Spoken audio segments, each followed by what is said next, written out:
Lakers nakakatakot daw sa playoffs. LeBron at Curry wala nang papatunayan at 1v1 sa All-Star Game.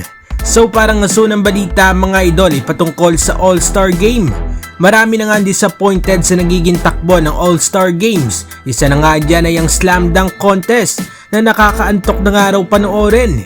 Kaya ang isang NBA player ay merong suggestion nga sa NBA para bumalik nga daw ang excitement ng mga tao pagdating nga sa All-Star Games. Yan nga daw ay ang pagdagdag ng 1v1 competition dito nga sa All-Star Game.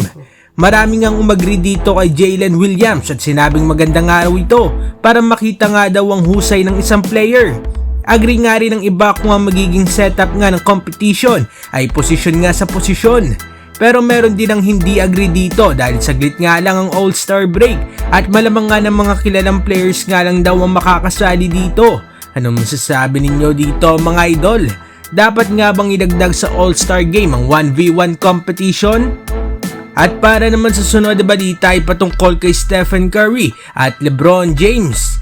Masasabi nga natin na itong sina LeBron James at Steph Curry ang naghari nga sa era ngayon ng NBA. At ang isa nga sa mga naniniwala dyan ay itong si Draymond Green. Marami pa nga rin ang pinapressure itong sina LeBron at Steph Curry. Kaya para nga dito kay Draymond Green ay wala na nga raw dapat pampatunayan itong sina LeBron James at Steph Curry. Well, matanda na nga talaga itong sina Steph Curry at LeBron James pero kahit nga na ganun ay marami pa nga rin pinapahirapan ng dalawang ito. At marami pang ang records ang binabasag ng dalawa. Kaya kahit anong hit nga ng iba sa kanila ay hindi pa nga rin matatapakan kung ano nga ba mga nagawa nila sa NBA history. Anong masasabi ninyo dito mga idol? Agree ba kayo dito kay Draymond Green? At para naman sa uling balita ay patungkol sa Los Angeles Lakers. Maganda nga ang ginawa ng Los Angeles Lakers sa kanilang last 7 games bago ang All-Star break, kung saan nga ay kumana sila ng 6 wins and 1 losses. At dahil nga dyan ay marami ang sorpresa at nagsabi nga na lumakas nga daw ang Los Angeles Lakers. At isa na nga dyan itong si Shannon Sharpe. Aniya ay hanga nga raw ito sa Los Angeles Lakers at mas gusto nga raw niya ang tsansa ngayon nga ng Lakers sa playoffs. At sinabi nga na magiging katakot-takot nga daw kaharap ang Los Angeles Lakers pagdating sa playoffs.